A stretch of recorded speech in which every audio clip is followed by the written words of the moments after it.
So something came up yesterday, and I wanted to ask.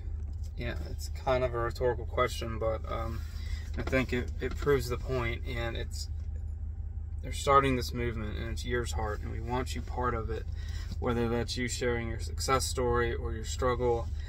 And please go to the website yearsheart.org. It's named after one of us, one of the soldiers that lost the battle to depression. Now, I want to make this video light and specific, unlike some of my videos where I tangent. But what do people do when they get depressed? What do people do when they get anxious? Where do they go? And that's truly the question. I mean, we have someone committing suicide every 40 seconds. We've got it as the second leading cause of death in our youth.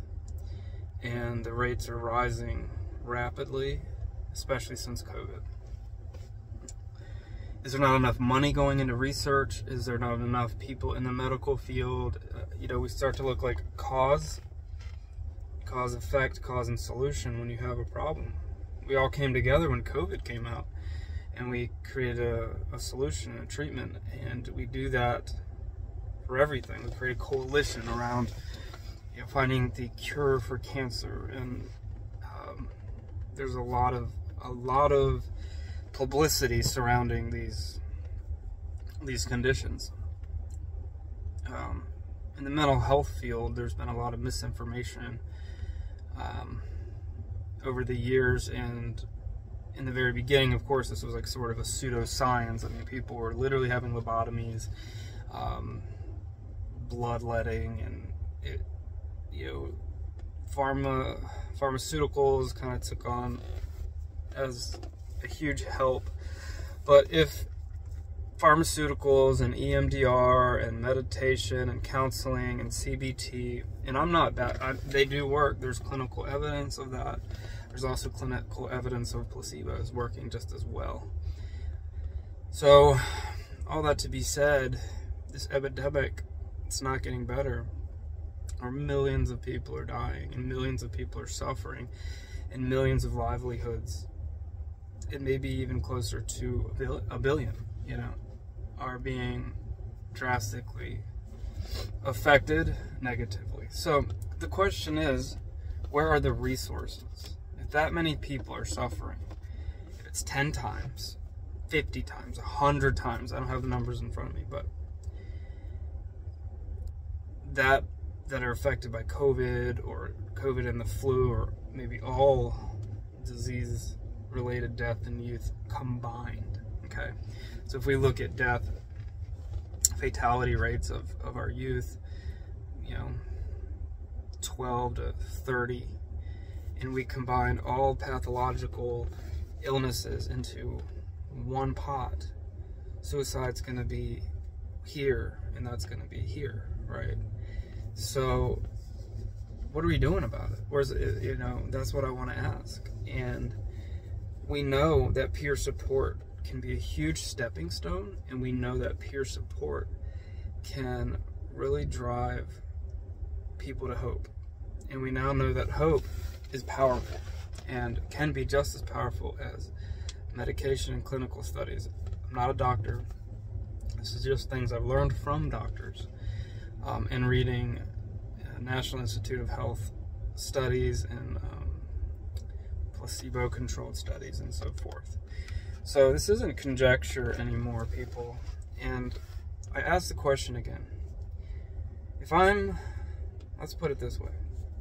If I'm a high school student, and I'm 15 years old, 16 years old, and I'm getting bullied, and I'm in let's say a inner city school, where do I go for help? What do? I Google it. I feel sad, right? What happens? I get inundated with negative stuff, misinformation, and I know this because this was me. You'll find hundreds of blogs of people that don't know what they're talking about, this kind of pseudoscience and this mixture of, oh, my neurotransmitters are bad now. There's so much stuff going around.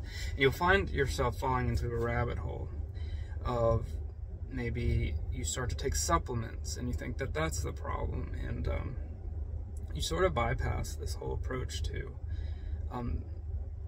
of seeking help through peer support and counseling, and rightfully so.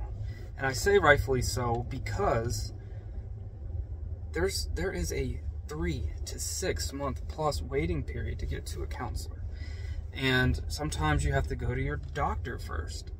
These are huge barriers to entry into getting that help. And when you're suffering from depression and you're suffering from debilitating anxiety or other conditions, and I've seen it so bad where you can't get out of bed and nobody understands it, and then you have sometimes, in a lot of cases, a lack of support system, or a negative bias support system that says, oh, well, I get sad too, or I'm sad, I go to work. Or some people, they're not weak, and their support system or their local community or family sometimes, and I've seen it, and it's sad. I'm fortunate to have a family, I guess, that at least tries to understand. However, a lot of people don't have that. They don't have those contacts.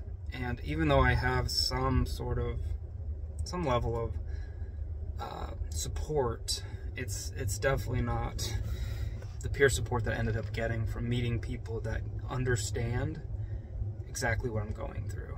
And it took a long time to meet those people, and now that I have them, it makes a huge impact in my life. So again, we have this treatment that needs to happen. How many people are getting worse between here, symptomatic, and here, when I actually can seek help? Okay? And how many people can't get here because, and this is counseling, this is a doctor, this is medication, this is a modality of help. So many people here, 75% plus, they don't go out there for barriers, and those barriers in between are either cultural, like in India, for example, if we're talking internationally, there's a huge bias and a negative stigma around mental illness, and then in the military, you can't talk about that. If you're a pilot, you get grounded. So not being able to talk about these things have shown to up to 80% reduction, or 80%, if you want to look at 80% more success if you can get rapid treatment. And it's just like anything, like a tumor. If you catch a tumor early, you can survive much more likely than if you catch a tumor 2 years from now, right? I mean, kind of common sense. The pathology of mental illness is, not all in your head, right? I mean, but it chemically could be. We're still learning a lot. Either way, we know that catecholamines, and I don't want to get too into that, but the stress hormones that are released, and the longer that they do that, they damage the brain. Now, cadavers have been seen that suffered with PTSD and other mental illnesses, bipolar disorder, and there's literally in their hippocampus holes, looks like Swiss cheese, because of the acidity of cortisol, which is a stress hormone. And cortisol is not supposed to be constantly pumping through us, and a lot of us are running directly off of cortisol, adrenaline, and stress, and that's the kind of culture that we've cultivated. Okay, so but what do we do about that? We don't really have all the answers, of course, because this is, again, an epidemic that's not being solved. And people are making, huge advances in trying to. Are focusing on pharmaceuticals, which I will not be one to diss. I was a medication shamer for a long time. Oh, well, I can get better via without medication. And for me, I found that it was an intervention that I desperately needed. It saved my life. But a lot of people don't, and a lot of people do well with counseling, but a lot of people do well with peer support. And peer support as an adjunct, as a supplement to, is also very critical in care. Just like Alcoholics Anonymous, you know, that sponsor has been proven to show a larger success rate for somebody to get off of alcohol. Now, and in my own YouTube and experience in life, and having supported and sponsored a lot of people, and them giving back to me, it's created a local environment that's really conducive for healing. So again, we go back to the question of, what do people do? They research it, they get into a negative bias loop. They might not have the support, they might feel stigmatized, they don't really know what's going on. When you first encounter these symptoms, you don't know what's going on. It could be transient, you know, it's just like the flu or something, it's gonna go away. Don't talk about it. You go to school and maybe you've got a guidance counselor that covers, you know, one for every 500 students, I don't know. And maybe they're not properly trained, and definitely equipped with the bandwidth to help other people. And a lot of these people in the medical field are getting burned out because of so many people suffering. And that's for a later topic, but, you know, of what's causing it. For everybody, it's different. It could be situational. It could be biochemical. It could be both. You know, these are very correlated. But I do know the earlier you get help, the earlier you talk to somebody, the more likelihood of successful outcome. And peer support, again, talking to someone that gets it makes a huge impact. It's proven scientifically. And we want to, and we are pioneers in this war, pioneering a new modality by utilizing technology to create a network of peer support that has never been seen. And I am excited for you to be a part of that. Whether that's you going on and telling your success story and sharing that when we get that up. But go into the website and just signing up. Get a shirt, you know, make a donation. $20. If you do 100, you get a shirt. But just showing that support and building this community so that we can make a change for good. Now, this is what Year's Heart's about, and it's in honor of Year Heart Talk, a good friend of mine, that lost the battle again, and we owe it to him, and we owe it to the millions, including maybe yourself, that are suffering, either personally or via a family member, and we are eventually going to get to chronic pain.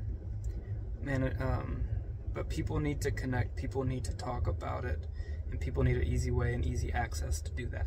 And now we have cell phones, and we have the internet. These things didn't exist. Even 20 years ago was not enough. So now that we have this technology, let's use it for good. Let's narrow that gap, and let's save lives and livelihoods. And let's do it together. And it all starts with this conversation, and keep this conversation going so that we can help support each other. All right. Thank you very much for listening.